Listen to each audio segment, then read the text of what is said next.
বন্ধু বান্ধৱীসকল, এই পৃথিৱীত সহজ সৰল অথবা চিধা সাদা হোৱাটো বেয়া কথা নহয়, কিন্তু আপুনি যদি বেছিকৈ সহজ সৰল হয় তেনেহ'লে এই সৰলতাই আপোনাক এদিন লোকচান কৰাই দিব। এই পৃথিৱীত সবাতোতকৈ বেছি ঠগন কোনে খাই জানেনে? যাৰ অন্তৰখন সকলোতকৈ চাফা হয়। মানুহে আপোনাক ব্যৱহাৰ কৰিব, আপোনাক ঠগিব, আপোনাৰ কষ্টৰ সকলো উপাৰ্জনৰ ধন আনে লৈ যাব। এতিয়া প্ৰশ্ন হ'ল, আপুনি গোটেই জীৱন আনৰ বাবে ব্যৱহাৰ হ'ব বিচাৰে নে এজন চতুৰ ব্যক্তি হৈ জ্ঞান লাভ কৰি সমাজত এজন আগশাৰীৰ ব্যক্তি হিচাপে প্ৰতিষ্ঠিত হ'ব বিচাৰে? সঁচাই আপুনি যদি সমাজত টকা পইচা আৰু ছাকচেছ হ'ব বিচাৰে তেনেহ'লে এই আগত কৰি অহা মূৰ্খতাবোৰ এৰি দিয়ক আৰু চতুৰ হওক। কাৰণ আজিকালিৰ দিনত চতুৰতা স্কেল নহয়, প্ৰয়োজন হয় আপোনাৰ। সেয়েহে আজিৰ ভিডিঅ'ত মই আপোনালোকক এনে 12টা নিয়মৰ কথা ক'ব বিচাৰিছোঁ, যিটোৱে নেকি আপোনালোকৰ চিন্তাধাৰা, আপোনাৰ চাল চলন তথা আপোনালোকৰ জীৱনৰ ৰং সলনি কৰি দিব পাৰে। এই কথাবোৰত পুৰণি দিনৰ শক্তি আছে, পুৰণি দিনৰ চতুৰতা আছে, যিয়ে নেকি ৰজা মহাৰজা, ডাঙৰ নেতা আৰু যুঁজাৰুসকলৰ জীৱনশৈলী আনতকৈ বেলেগ হৈছিল। সেয়েহে আপুনি খুব মনোযোগেৰে শুনক আৰু নিজকে এজন সুকীয়া ব্যক্তি হিচাপে সমাজত পৰিচয় দিয়ক। ৰুল নম্বৰ 1, নিজৰ কমজুৰি আনক নেদেখুৱাব, নহ'লে আনে আপোনাৰ সুযোগ ল'ব। কাৰণ এই পৃথিৱীত সকলোৰে মুখত মিচিকীয়া হাঁহিটো থাকে, কিন্তু হাঁহিৰ পিছত সকলোৰে মনৰ ভাৱবোৰ বেলেগ বেলেগ হ'ব পাৰে। আপুনি যদি সকলোকে নিজৰ দুখ অথবা প্ৰব্লেমৰ কথা কৈ থাকে, বেছিভাগেই আপোনাৰ কথাবোৰ শুনিব, কিন্তু বুজি হ'লেও কোনেও নাপায়। কিছু লোকে তোমাৰ দুখক হাতিয়াৰ বনাব আৰু সময় আহিলে তোমাক সেই হাতিয়াৰে ব্যৱহাৰ কৰি তোমাক ক্ষতি কৰিব। কাৰো জানিবলৈ দৰকাৰ নাই তুমি ভিতৰৰ পৰা কিমান সৎ মানুহ হয়, মাথো তোমাক বাহিৰৰ পৰা এজন কমজোৰ মানুহ লাগে, যাৰ দ্বাৰা তোমাক হেঁচিব পাৰে, তোমাৰ পৰা সিহঁতৰ লাভ উঠাব পাৰে। সেয়েহে তুমি নিজৰ কমজুৰিক নিজৰে শক্তি বনোৱা, তোমাৰ দুৰ্বলতাখিনিক নিয়ন্ত্ৰণ কৰি লোৱা। দুৰ্বলতাখিনিক এনেকুৱা জুই বনোৱা যাতে তোমাক শক্তিশালী বনোৱাত সহায় কৰে। তোমাৰ নিজৰ প্লেনিঙৰ বিষয়ে আনক নক'বা, কোনো দুখৰ কথা আনক নক'বা, কিয়নো আনে জানি গ'লে তোমাৰ কোনটো চুইচ টিপিলে তোমাক ক্ষতি কৰিব পাৰিব। বিশ্বাস কৰা, তোমাক সেইটো চুইচ টিপিয়ে তোমাক ক্ষতি কৰিব। নিজকে শক্তিশালী দেখুওৱাটো অহংকাৰ নহয়, এইটো তোমাৰ বাবে এটা প্ৰটেকশ্যন। ৰুল নম্বৰ 2, সঠিক সময়ত সঠিক কথা কোৱা, নহ'লে তোমাক কোনেও চিৰিয়াছলি নলয়। এই পৃথিৱীত শব্দ মাত্ৰ কথাই নহয়, শব্দ এখন তৰোৱালৰ দৰে। সঠিক সময়ত যদি সঠিক কথা তুমি নোকোৱা, তোমাক মানুহে চিৰিয়াছলি নলয়, তোমাক ধেমালিতে উৰুৱাই দিব, তোমাক ইগন'ৰ কৰিব। চোৱা, যিসকলে পৃথিৱীক কণ্ট্ৰল কৰে সেইসকলে মগজুৰে খেলে, নিজৰ শব্দৰে খেলে। ডাঙৰ ডাঙৰ বিজনেছমেনসকলে, লিডাৰসকলে জানে কেতিয়া কি ক'ব লাগে আৰু কেনেকৈ ক'ব লাগে। তুমি যদি এনেই বক বক কৰি থাকা, আনে তোমাক সাধাৰণভাৱে ল'ব, কিন্তু যেতিয়া তুমি কম কথা ক'বা, ভাবি চিন্তি ক'বা আৰু তোমাৰ প্ৰত্যেকটো শব্দতেই গাম্ভীৰ্যতা থাকিব, তেতিয়া তোমাকো সকলোৱে মনোযোগেৰে সতে শুনিব, তোমাক সন্মানৰ চকুৰে চাব। পৃথিৱীত জিকিবলৈ হ'লে শব্দক অস্ত্ৰ বনোৱা, প্ৰত্যেক কথা ভাবি চিন্তি ক'বা, শক্তিশালী কণ্ঠৰে ক'বা আৰু এনেকৈ ক'বা যাতে তোমাৰ কথা কোনেও কাটিব নোৱাৰে। শব্দ এনে এটা যাদু যিহেৰে পৃথিৱীক জয় কৰিব পাৰি। ৰুল নম্বৰ 3, নিজে নিজক সন্মান কৰিবলৈ শিকা, নহ'লে সমাজে তোমাক পেলনীয়া কাগজ বুলি ভাবি ডাষ্টবিনত পেলাই দিব। যদি তুমি নিজে নিজৰ সন্মান নকৰা, তেতিয়া পৃথিৱীয়ে তোমাক ভৰি মোচা দলিচা বুলি ভাবিব আৰু সকলোৰে তাত নিজৰ লেতেৰা জোতাবোৰ মচি ওলাই যাব। বেলেগৰ একো মতলব নাই তুমি কিমান ভাল বা তুমি কিমান কষ্ট কৰা বা তোমাৰ অন্তৰখন কিমান বহল। যদি তুমি আনৰ ওচৰত নিজকে দুৰ্বল বুলি দেখুওৱা বা আনৰ ওচৰত নিজৰ ভেলু কম কৰা, তেতিয়াই তোমাক জাবৰ বুলি ভাবি ছাইড কৰি দিব। পৃথিৱীত আটাইতকৈ সঁচা কথা এইটোৱেই যে তুমি নিজে নিজৰ সন্মান কৰিবলৈ প্ৰথমে আৰম্ভ কৰা। যেতিয়া তুমি নিজৰ কথা কমকৈ ভাবিবা, সমাজে তোমাক আৰু তললৈ পেলাই দিব। সেয়ে আনলৈ ভ্ৰক্ষেপ নকৰি প্ৰথমে নিজে নিজৰ সন্মান কৰিবলৈ শিকা। নিজৰ কথা আৰু নিজৰ সিদ্ধান্তৰ ওপৰত সদায় অটল থাকিবা। কেতিয়াও সেইসকলৰ ওচৰত মূৰ নুদুৱাবা যিয়ে নেকি তোমাক গোলাম বনাব খোজে। এই পৃথিৱীত তেওঁৱেই প্ৰতিষ্ঠিত ব্যক্তি হ'ব পাৰে যিয়ে নিজক সন্মান কৰে। ৰুল নম্বৰ 4, নিগেটিভ প্ৰশ্নক আওকাণ কৰি ভাবি চিন্তি উত্তৰ দিবা, কেতিয়াও খং নকৰিবা। যেতিয়া তোমাক কোনোবাই উপলঙা কৰে বা তোমাক প্ৰশ্নৰে উত্তেজিত কৰিব বিচাৰে, তেতিয়া তুমি কি কৰিবা? খঙতে অগ্নিশৰ্মা হ'বা নে খঙতে চিঞৰি উঠিবা? যদি তেনে কৰা, তোমাৰ খেলা খতম। কিয়নো খঙে তোমাৰ বুদ্ধি শেষ কৰি দিয়ে। তেতিয়া তোমাৰ প্ৰতিদ্বন্দ্বীয়ে তোমাক সুবিধা পায়। আচল চালাকি খঙেৰে উত্তৰ দিয়াটো নহয়, খেলখন উল্টা কৰাটোহে তোমাৰ লক্ষ্য হ'ব লাগে।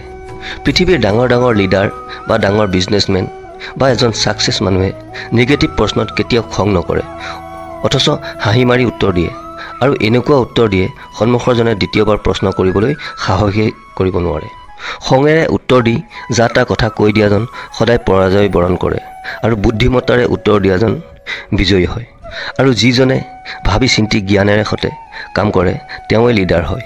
ৰুল নম্বৰ 5, বিনা স্বাৰ্থত কোনেও তোমাৰ আপোন নহয়। এই কথাষাৰ যিমান সোনকালে বুজি ল'বা সিমানে ভাল হ'ব তোমাৰ বাবে। যদি তুমি ভাবি লোৱা যে তোমাক বিনা স্বাৰ্থত কোনোবাই ছাপোৰ্ট কৰিব, তেনেহ'লে সেইটো পাহৰি যোৱা। সঁচা এইটোৱেই, বিনা স্বাৰ্থত কোনেও কাকো সহায় নকৰে। সকলোৰে কিবা নহয় কিবা এটা স্বাৰ্থ সিদ্ধি কৰিবলৈহে তোমাৰ কাষ চাপিব। যেতিয়াই তেওঁৰ স্বাৰ্থ পূৰা হৈ যাব, তেতিয়া তোমাক এনেকৈ লগ এৰা দিব যেন তোমাক সি চিনিয়ে নাপাইছিল। এইটো কেতিয়াও নাভাবিবা যে মানুহে তোমাৰ বাবে ভাল চিন্তা কৰিব। তোমাৰ বন্ধু বা তোমাৰ অঙহী বঙহীয়ে তোমাক বিনা কাৰণতে ছাপোৰ্ট কৰিব। বিনা মতলবত কোনেও কাৰো বাবে এখোজো আগ নবঢ়ায়। তোমাৰ লগত যদি বহুত টকা পইচা আছে বা তোমাৰ লগত যদি পাৱাৰ আছে, সেই দিনলৈকে সকলোৱে তোমাক সংগ দিব। আৰু যিদিনাখন এই দুয়োটাৰ এটাও তোমাৰ লগত নাথাকিব, তোমাক মাত এষাৰ দিবলৈও সিহঁতৰ সময় নহ'ব। বুদ্ধিমত্তা এইটোৱেই যে তুমি এই খেলখন বুজি পাই যোৱা। আৰু এটা কথা, যদি আনক কাম কৰোৱাবলৈ হয়, তেতিয়া তুমি সেইজনক তেওঁৰ কি লাভ হ'ব সেইটো আগতে ক'বা। নহ'লে লাভৰ আশা নেদেখিলে কেতিয়াও তোমাৰ কাম কৰি নিদিয়ে, এইটো খাটাং। লাগিলে তুমি যিমানেই ভাল মানুহেই নোহোৱা কিয়, কাৰণ প্ৰত্যেকেই নিজৰ লাভৰ কথাহে চিন্তা কৰে সদায়। ৰুল নম্বৰ 6, যদি তোমাৰ ধৈৰ্য নাই, তোমাৰ বিনাশ নিশ্চিত। জল্দিবাজি কৰিবলৈ গ'লেই বিপদত পৰিবা। উদাহৰণস্বৰূপে, এজন ৰাজনীতিবিদ, এজন সৈনিক বা এজন ক্ৰিকেটাৰ, তেওঁলোকে চাবা সদায় সঠিক সময়লৈ অপেক্ষা কৰে আৰু সেই সময় অহাৰ লগে লগেই তেওঁলোক এক্টিভ হৈ যায় আৰু খেলখন জিকি পেলায়। কিন্তু তুমি কি কৰা? প্ৰত্যেক বস্তুৱে তোমাক সোনকালে লাগে। কম সময়ত তোমাক টকা লাগে, কম সময়ত লাগে তোমাক ৰিজাল্ট, কম সময়ত ছাকচেছ লাগে। সেই জল্দিবাজিয়ে তুমি এদিন এনে এটা মূৰ্খামি কৰি পেলোৱা যিটোৱে তোমাৰ গোটেই জীৱনলৈ পস্তাবলগীয়া হয়। সমাজত চতুৰ লোকেৰে ভৰি আছে। সিহঁতে তোমাক প্ৰেছাৰ দিব, ফাষ্ট ডিচিশ্যন ল'বলৈ বাধ্য কৰাব, আৰু তেতিয়াই তুমি জল্দিবাজি কৰোঁতে এটা ভুল ডিচিশ্যন লৈ পেলাবা। তেতিয়াই তোমাৰ পৰাজয় নিশ্চিত। বুদ্ধিমত্তা এইটো হ'ব যে প্ৰত্যেকটো কাম তুমি ধৈৰ্যৰে সতে লাহে ধীৰে কৰা আৰু সঠিক সময়লৈ অপেক্ষা কৰা। যিজনে কম সময়ত ডাঙৰ সিদ্ধান্ত লৈ কাম কৰে তেওঁ সদায় পৰাজয় হ'বলগীয়া হয়। ৰুল নম্বৰ 7, যাকে তাকে যি টি কথা নক'বা। প্ৰথমে ভাবি ল'বা, তাৰপিছত ক'বা। যদি তুমি যি টি কথা কোৱাৰ পৰা বিৰত নাথাকে, কোনে কেতিয়া তোমাক গিলি পেলাব তুমি গমেই নাপাবা। বুদ্ধিমত্তা কথা কোৱাটোৱেই নহয়, সঠিক সময়ত সঠিক কথা কোৱাটোহে বুদ্ধিমত্তা হয়। যদি কিবা বিষয়ত কথা ক'বলগীয়া হয়, প্ৰথমে বিষয়বস্তুটো বুজিব লাগিব। যাক ক'বা তেওঁৰ বিষয়েও তুমি জানিব লাগিব। তাৰ পাছতে তুমি কথা ক'বলৈ আগবাঢ়িবা। তুমি নিশ্চয় দেখিছা, ডাঙৰ লিডাৰ অথবা ডাঙৰ ব্যৱসায়ীসকলে কথা কওঁতে ভাবি চিন্তিহে কয়, যা তা কৈ নিদিয়ে। সেইবাবে তেওঁলোকৰ কথাৰ ওজন দেখিবলৈ পোৱা যায়। সেয়েহে মুখখন থাকিলে বুলি যা তা কথা কৈ ফুৰিব নালাগে। তেতিয়া তোমাৰ কথাও কোনো গুৰুত্ব সহকাৰে নলয়। কথা কমকৈ কোৱা, কিন্তু সময় উপযোগী কথা কোৱা। মনত ৰাখিবা, তোমাৰ কণ্ঠই তোমাৰ ডাঙৰ অস্ত্ৰ। যদি তুমি ইয়াক কণ্ট্ৰল নকৰা, ইয়েই তোমাৰ এদিন ডাঙৰ শত্ৰু হ'ব পাৰে। গতিকে কথা কোৱাৰ আগত ভাবি চিন্তি ক'বা, তেতিয়া তোমাক সমাজে তোমাৰ কথাত গুৰুত্ব দিব। ৰুল নম্বৰ 8, আই কণ্টেক্ট। সদায় কথা কওঁতে চকুত চকু থৈ কথা ক'বা, নহ'লে মানুহে তোমাক কমজোৰ বুলি ভাবিব। সমাজে সেইজনকহে গুৰুত্ব দিয়ে যিয়ে নিজক গুৰুত্ব দিয়ে। তোমাৰ আই কণ্টেক্টে এইটো নিৰ্ণয় কৰে যে সন্মুখৰজনে তোমাক কিমান গুৰুত্ব দিছে। যদি তুমি আই কণ্টেক্ট কৰি কথা কোৱা, তেতিয়া তোমাক কোনেও কমজোৰ বুলি ভাবিবলৈ সাহস নকৰে। যদি তুমি কথা কওঁতে ইফালে সিফালে চাই কোৱা, নতুবা তলমূৰ কৰি কোৱা, সন্মুখৰজনে ভাবিব যে তোমাৰ নিজৰ কথাৰ ওপৰত তোমাৰ নিজৰে বিশ্বাস নাই। তেতিয়াই তোমাক হেঁচিবলৈ সুবিধা পাব।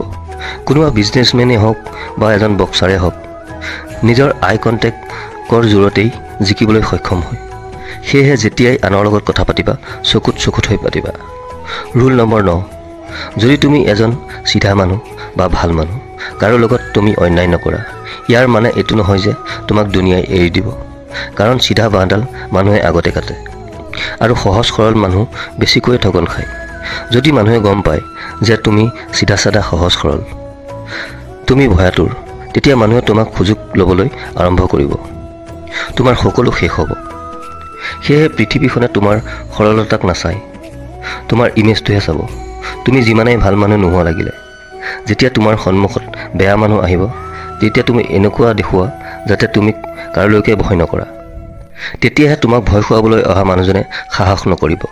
যদি তেনে নকৰা, এদিন তুমি নিজৰ ওপৰতেই ঘৃণা উপজিব যে সময় থাকোঁতে মই কিয় সাহস নেদেখুৱালোঁ। ৰুল নম্বৰ 10, তুমি কেতিয়াও লিমিট নকৰিবা যে মই এইখিনি কামহে কৰিব পাৰিম, ইয়াতকৈ বেছি মই কৰিব নোৱাৰোঁ। তেতিয়া তুমি আৰু আগবাঢ়িব নোৱাৰা। যদি তুমি মনতে ভাবি লোৱা যে মই ইমানখিনিহে কৰিবলগীয়া, তেতিয়া তুমি সিমানখিনিহে কৰিব পাৰিবা, তাতকৈ কেতিয়াও আগবাঢ়িব নোৱাৰিবা। পৃথিৱীত যিখিনি ছাকচেছ মানুহ আছে, সিহঁতে নিজৰ লিমিট চেৰাই আগবাঢ়ি গৈছে, নিজৰ সীমাক ওপৰাই আগলৈ গৈছে।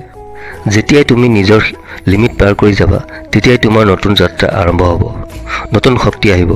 তোমাক যিয়ে ভয় খুৱাই সিয়ে তোমাৰ শক্তি হ'ব।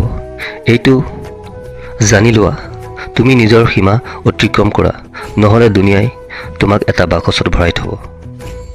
ৰুল নম্বৰ 10, নিজৰ কাহিনী নিজে লিখা, নহ'লে বেলেগে তোমাৰ স্ক্ৰিপ্ট তৈয়াৰ কৰি দিব। এই পৃথিৱীত তুমি নিজৰ সিদ্ধান্ত নিজেই লোৱা, নহ'লে তোমাৰ জীৱনৰ সিদ্ধান্ত বেলেগে ল'বলৈ আৰম্ভ কৰিব। কথাটো বুজি পাইছা নহয়? আমাৰ এটা ধাৰণা আছে, মানুহে কি ক'ব, যিটো তুমি নতুনকৈ কিবা এটা কৰাৰ আগত ভাবা। যদি তুমি ছাকচেছ হোৱা, সেই মানুহেই তোমাৰ বাবে তালি বজাব, কাৰণ মানুহ ছাকচেছৰ পিছতহে গুণ বখানে। যদি তুমি নিজৰ জীৱনৰ বাগজৰি আনৰ হাতত দিয়া, তেতিয়া সেইসকলে তোমাক এনেকুৱা ঠাইত পেলাই দিব, তুমি কেতিয়াও সেই ঠাইলৈ যোৱাৰ কথা ভবাই নাছিলা। সেয়েহে নিজৰ জীৱনৰ বাগজৰি নিজৰ হাতত ৰাখা, নিজৰ সিদ্ধান্ত নিজে লোৱা। তোমাৰ নিজৰ বাবে তুমি যি সিদ্ধান্ত ল'বা, আনে কেতিয়াও ল'ব নোৱাৰে। নহ'লে তোমাক ব্যৱহাৰ কৰা মানুহবোৰ বেছিকৈ ধনী হৈ যাব, তুমি তাতে থাকিবা। ৰুল নম্বৰ 12, এলেহুৱা আৰু অকামিলা লোকৰ লগত কেতিয়াও নাথাকিবা। যদি তুমি তেনে লোকৰ লগত থাকা, যাৰ জীৱনৰ কোনো লক্ষ্য নাই, ভৱিষ্যতৰ চিন্তা নাই, তেতিয়া জানি ল'বা তোমাৰ জীৱনো সেইফালে গৈ আছে। তেনে সংগ ত্যাগ কৰা, কাৰণ এলেহুৱাজনে আজি কৰিবলগীয়াখিনি কালি কৰিম বুলি ক'ব, আৰু কালি কৰিবলগীয়াখিনি পৰহি কৰিম বুলি ক'ব। যদি তুমিও এটা কিবা নতুন কৰিবলৈ বিচাৰা, তেতিয়া তেওঁলোকে তোমাক উৎসাহ নিদিয়ে, মাত্ৰ ডাউনহে কৰিব। উদাহৰণস্বৰূপে, বাঘৰ লগত যদি থাকা, বাঘেই হ'বা, আৰু যদি গাধাৰ লগত থাকা, গাধই হ'বা। তুমি এনেকুৱা মানুহৰ লগত থাকা, যি কিবা এটা কৰিব বিচাৰে, নিজৰ ভৱিষ্যতৰ কথা ভাবে। মূলতে এটা কথা, সংগ যেনে হ'ব, তুমিও তেনেই হ'বা। আটাইতকৈ ডাঙৰ কথা, যদি তুমি সকলো সিদ্ধান্ত মনৰ পৰা লোৱা, তেতিয়া এই মানুহবোৰে তোমাক ইউজ কৰি এৰি দিব, কাৰণ তুমি গমেই নাপাবা। এই পৃথিৱীত সবাতোতকৈ ঠগন এইজনেই খায়, যাৰ অন্তৰখন বেছিকৈ চাফা। বন্ধুত্ব বা ৰিলেশ্যনৰ নামত ইমান অভিনয় কৰিব যেন তোমাক সিহঁততকৈ ভাল আৰু কোনেও নাপায়। যেতিয়া তাৰ কাম হৈ যাব, তোমাক চিনিয়েই নাপাব। এই পৃথিৱীখন আৱেগত নচলে, দিমাগেৰেহে চলে। সেয়েহে আগলৈ যদি কাৰোবাক সহায় কৰা বা কাৰোবাৰ ওপৰত ভৰসা কৰা, নিজকে এবাৰ প্ৰশ্ন কৰি চাবা, এই মানুহজনে মোৰ সৰলতাৰ সুযোগ উঠোৱা নাইতো। অন্তৰখন ডাঙৰ হোৱাটো ভাল কথা, কিন্তু দিমাগ তাতকৈ ডাঙৰ হ'ব লাগে, নহ'লে মানুহে তোমাক বাৰে বাৰে মূৰ্খ সজাই থাকিব। আচল বুদ্ধিমত্তা এইটোহে, মানৱীয়তা অন্তৰত ৰাখিবা, কিন্তু প্ৰত্যেকটো সিদ্ধান্ত দিমাগৰ পৰাহে ল'বা। এই পৃথিৱীত ভালদৰে জীয়াই থাকিবলৈ হ'লে মাছুম নহয়, মাষ্টাৰ মাইণ্ড হ'ব লাগিব।